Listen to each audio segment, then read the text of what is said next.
ही थेट दृश्य आहेत गीते यांच्या घरची नाशिकमधली। नरेंद्र दराडे यांचा मार्ग मोकळा करण्यासाठी म्हणून गोकुळ गीतेंची मनधरणी गेल्या अनेक दिवसांपासून सुरू होती। गणेश गीतेंनी तर माघार घेतली होती, मात्र गोकुळ गीते माघार घेणार की नाही याची चर्चा सतत सुरू आहे आणि आत्ता पुढच्या काही क्षणांमध्ये याचं उत्तर आपल्याला हो आहे की नाही हे कळणार आहे। त्यासाठी मंत्री गिरीश महाजन, मंत्री उदय सामंत हे गीते यांच्या घरी नाशिकमध्ये दाखल झालेले आहेत। नरेंद्र दराडेही इथे उपस्थित आहेत। पत्रकार परिषद काही क्षणात सुरू होती, त्याची तयारी सुरू आहे।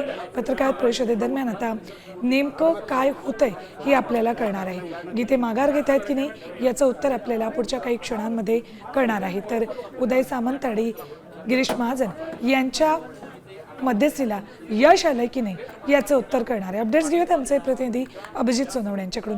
अभिजित, काही वेळापूर्वी सुद्धा आपण याच मुद्द्यावर बोललो होतो, पुन्हा एकदा अपडेट द्या। काल मुंबईमध्ये जी बैठक झाली त्यामध्ये निश्चित काहीतरी महत्त्वाचं घडलंय, त्यामुळे आज गीतेंच्या घरीच थेट उदय सामंत आणि गिरीश महाजन पोहोचून ही पत्रकार परिषद घेत आहेत।